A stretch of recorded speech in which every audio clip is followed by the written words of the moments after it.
சிவபக்தர்கள் அனைவருக்கும் வணக்கம். இன்னைக்கு நம்ம பார்க்கக்கூடிய தலைப்பு, தர்மன் எதுக்காக சூதாடினாரு, இத பத்தி தான் பார்க்க போறோம். யுதிஷ்டிரன் சூதுல தோல்வி அடைஞ்சது தர்மம் கடைபிடிக்கிறவங்களுக்கும் கர்மா விதிக்கக்கூடிய சோதனைகள் தவிர்க்க முடியாது அப்படின்றத காட்டுது.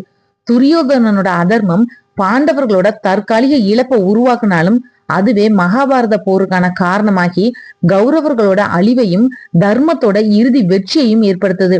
இழப்புன்றது தற்காலிகம், தர்மத்தோட பலன் தான் நிரந்தரம்னு சொல்லுது. தர்மன் நீதி, நேர்மை, உண்மை இது எல்லாத்தையும் தீவிரமா கடைபிடிக்க கூடியவன். அப்படி இருந்தும் தர்மன் சூதாட்டத்துல ஏன் எல்லாத்தையுமே இழந்தான்? தர்மப்படி சூதாடுறது தவறு அப்படின்ற வரைத்து அதுல இருந்து விலகி இருக்கலாம், அப்படித்தானே? மற்றவங்களுக்கு ஒருபோதும் தீங்கு நினைக்காத தர்மனுக்கு கடுமையான சோதனைகள் ஏற்பட்டது எதுக்காக? ஒருவர் உண்மை, ஒழுக்கம் மற்றும் நீதியை கடைபிடிக்கிறதுனால மட்டும் இழப்புல இருந்து மீள முடியாது. ஒரு அரசனுக்கு முன்னாடி அரைக்கூவல் விடுக்கப்படுறப்போ அதை அவர் ஏத்துதான் ஆகணும்னு ராஜநீதி சொல்லுது. அதை மறுக்கக்கூடிய உரிமை யுதிஷ்டனுக்கு உண்டுனாலும் மறுத்தல் கோழைத்தனமா கருதப்படுது.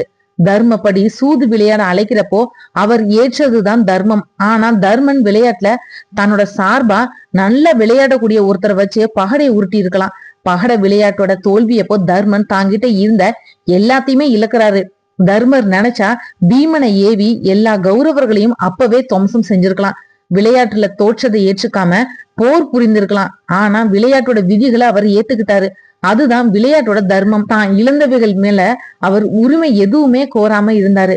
ஒருவர் எவ்வளவுதான் நல்லவரா இருந்தாலும் அவரையும் கர்மாவே வழி நடத்தி செல்லுது.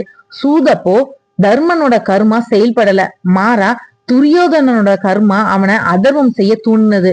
அவன் அதை தீர்க்கமா செஞ்சான். பாண்டவர்கள் சூதுல தோற்றதாலதான் அவங்களுக்கும் கௌரவர்களுக்கும் கடுமையா பகை ஏற்படும்.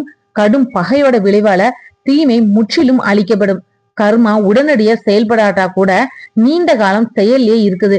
யுதிஷ்டிரனோட இழப்பு அவங்களுக்கு கிடைத்த உடனடி பின்னடைவுகள், பொறுமை மற்றும் பணிவு இதுல இருந்து கற்பிக்கவும் உதவுது. தோல்வி ஒரு மனிதனை ரொம்பவே வலிமையாக்குது. அடிப்பட்ட புலியோட அடுத்த தாக்குதல் ரொம்பவே மூர்க்கமா இருக்கும்னு சொல்லுவாங்க. தற்காலிக தோல்விகள் ஞானம், நுண்ணறிவு மற்றும் உள் வலிமையை கொடுக்குது. இத்தனை தோல்விக்கு அப்புறமும் யுதிஷ்டிரன் தன்னோட தர்ம சிந்தனையை விடல. யுதிஷ்டிரன் தன்னோட ராஜ்யத்தை இழக்காம இருந்தா அவர்கிட்ட ஒரு சின்ன நாடு மட்டுமே இருந்திருக்கும். காலத்துக்கும் கௌரவர்களுக்கு கட்டுப்பட்டு அவங்க செஞ்ச துரோகத்தை தாங்கி கொண்டு அவங்களோட வாழ வேண்டிய நிர்பந்தமும் ஏற்பட்டிருக்கும். பகையானது மிச்சம் வைக்க கூடாதுன்னு சொல்லுவாங்க. அது எந்த இடத்துல மிஞ்சுதோ அங்க இருந்து இழப்புகள்ன்றது அதிகரிக்கும்.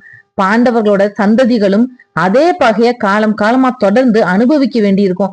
இதனால கடுமையான பாதிப்பு பாண்டவர்களுக்கு தான் இருக்கும். பாண்டவர்கள் ஸ்ரீ கிருஷ்ணர் மூலமா அனுப்பின சமாதான தூது வெற்றி பெற்றாலும் திரௌபதியோட அவமானம் துடைக்கப்பட்டிருக்காது. அதனால போர்க்களத்துல இறங்க வேண்டிய நிர்பந்தத்தை துரியோதனன் தானே ஏற்படுத்தினான். துரியோதனனோட கர்மா மறுபடியும் செயல்பட தொடங்கினது எதிர் திசையில.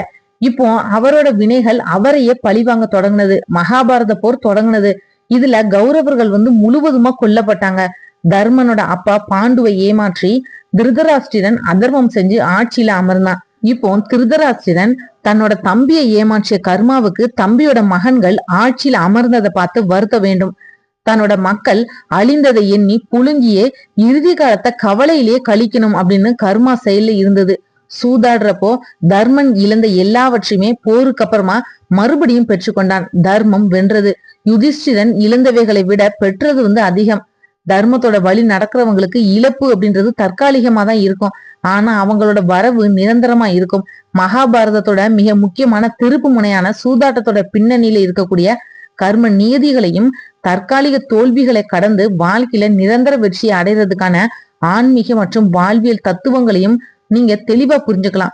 இந்த வீடியோ உங்களுக்கு பிடிச்சிருந்தது அப்படின்னா மத்தவங்களுக்கு ஷேர் பண்ணி விடுங்க. நாளைக்கு மற்றும் ஒரு நல்ல தலைப்புல நான் உங்களுக்கு சந்திக்கிறேன். நன்றி. இன்னும் மகாபாரதத்தை பற்றி நிறைய தேடல்களுக்கு மறக்காம சேனல் சப்ஸ்கிரைப் பண்ணி சப்போர்ட் பண்ணுங்க. நாளைக்கு மற்றும் ஒரு நல்ல தலைப்புல நான் உங்களுக்கு சந்திக்கிறேன். நன்றி.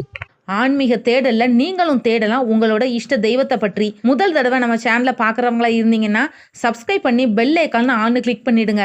அப்பதான் நான் போடுற பதிவு உடனடியாக நோட்டிஃபிகேஷனாக உங்ககிட்ட வரும்.